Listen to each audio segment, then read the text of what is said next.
आपल्या महाराष्ट्रातील लोकांना कर्नाटकमध्ये मारहाण होतं, योग्य नाहीये. त्याचा निषेधार्थ आम्ही त्यांच्या गाड्यांना इथे हे करतोय. चांगलं येतं यांच्यापेक्षा जास्त आम्हाला चांगलं मारता येतं. आम्ही तर मारायचं म्हणलं तर आम्ही इथं एक पण गाडी येऊन देणार. आणि महाराष्ट्राला छत्रपती शिवाजी महाराजांचा इतिहास आहे आणि इतिहास हा कायम लक्षात ठेवा. कर्नाटकांनी त्या पद्धतीत राहावा. हे फक्त आता प्रशासनाला आपलंच आहे, त्यामुळे प्रशासनाला एक जास्त वेटीस धरत नाहीये म्हणून फक्त हा इशारा दिलाय. यानंतर सर्व गाड्या फोडून जाळून टाकल्या जातील एवढं सांगतो शिवसेनेमार्फत. प्रशासनाला अपेक्षा आहे मराठी माणसं अन्याय नाही झाला पाहिजे. आज मराठी माणसाला तुम्हाला काही मतासाठी पाहिजे का? फक्त मराठी माणसाचा फक्त वापर झाला पाहिजे. छत्रपती शिवाजी महाराज की जय निवडणूक आल्यावर फक्त म्हणायचं आणि इतर दिवस काय छत्रपती शिवाजी महाराजांचा विसर पडतो का? काय होतं काय नाही म्हणजे आमच्या केस होते काय नाही होत. एका ड्रायव्हरला मार होती तिकडे महाराष्ट्रात आणि ड्रायव्हरला मारू मग आम्ही आपल्या ड्रायव्हरला मारायचं मराठी माणसाला मारलेलं आहे.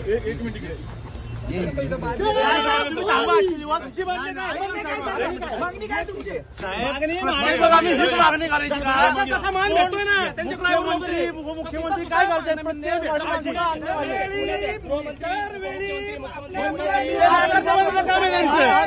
हे योग्य आहे का? आज आपल्या महाराष्ट्रातील लोकांना कर्नाटकमध्ये मारहाण होतं, हे योग्य नाहीये. त्याचा निषेधार्थ आम्ही त्यांच्या गाड्यांना इथे हे करतोय.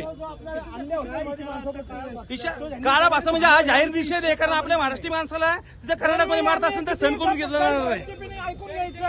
आता सण होणार आहे. कारण आपल्या मराठी माणसावरती जर अन्याय होत असेल प्रत्येक टाइमला कर्नाटकमध्ये तर आम्ही सहन करणार नाही. कारण कर्नाटक मधलं काही वेगळं नाहीये. कारण तिथं सुद्धा भाजपचं आहे. ते भारतीय जनता पार्टीच्या नेत्यांनी हा यांना आमचा इशारा समजावा. हे आता तात्पुरत्या स्वरूपात समजा. एक सुद्धा गाडी पुण्यात ना जाऊन देणार नाही. गाड्या फोडून टाकू. कारण महाराष्ट्रातल्या मराठी माणसाला तिथं मारहाण होते आणि तुम्ही बघायची भूमिका घेताय तर अजिबात सहन करणार नाही. मुख्यमंत्री गृहमंत्री काय शांत बसलेले आहेत? कारण महाराष्ट्र काय पेटून द्यायचंय का आपल्याला? महाराष्ट्रीय माणसाला अजिबात सहन होणार नाही. शेजारची राज्य आहेत तर ते तुम्ही तुमच्या गळचिपी जर तिथं चालत असेल तिथं आम्ही आमच्या मराठी माणसासाठी रस्त्यावरती 100% उतरतो आणि कायम उतरू. आणि मारता चांगलं येतं यांच्यापेक्षा जास्त आम्हाला चांगलं मारता येतं. आम्ही तर मारायचं म्हणलं तर आम्ही इथं एक पण गाडी येऊन देणार. आणि महाराष्ट्राला छत्रपती शिवाजी महाराजांचा इतिहास आहे आणि इतिहास हा कायम लक्षात ठेवा. कर्नाटकांनी त्या पद्धतीत राहावं. आता सहन होणार नाही. एसटीला काळं फासण्यात आले. पुढची भूमिका काय असणार आहे? ही फक्त आता प्रशासनाला आपलंच आहे, त्यामुळे प्रशासनाला एक जास्त वेटीस धरत नाहीये म्हणून फक्त हा इशारा दिलाय. यानंतर सर्व गाड्या फोडून जाळून टाकल्या जातील एवढं सांगतो शिवसेनेमार्फत. कारण प्रशासन शेवटी आपल्याच आहे, त्याला आता वेटीस धरणं योग्य नाही. कारण इथं गृहमंत्री आलेले आहेत, त्यांना हा संदेश देणं आम्हाला अपेक्षित आहे.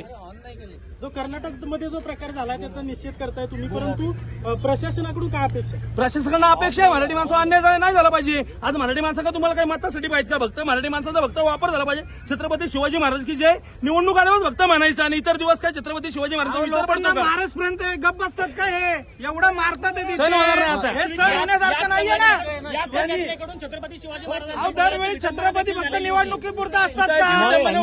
हे सरकारला कळलं पाहिजे ना. राहुल सोलापूर करता पुरुष येतो तो सुद्धा छत्रपती शिवाजी महाराजांबद्दल चुकीचा बोलतो. या महाराष्ट्रात चाललंय काय? छत्रपती शिवाजी महाराजांचा तुम्हाला अवमान एवढा करायचा आता सहन होणार नाही. कारण मराठी माणसांच्या न्यायासाठी शिवसेना कायम आहे.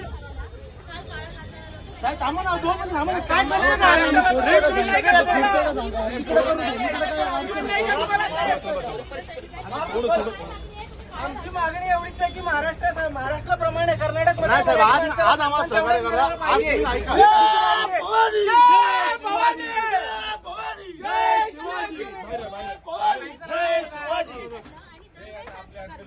ही दुसरी वेळ आहे. वर्षातनं दुसरी केस आमच्यावर चालू आहे मॅडम. ही आता ही चालू आहे तरी आज मराठी माणसाबद्दल पोलिसांना अभिमान नाही का? आज हा आम्हाला बघायला मिळतोय. पोलिसात अडवतात आम्हाला या गोष्टी की कर्नाटक बद्दल एवढा अभिमान या ठिकाणी अनेक शिवसैनिक जमले आहेत. पोलिसांचा देखील मोठा फौज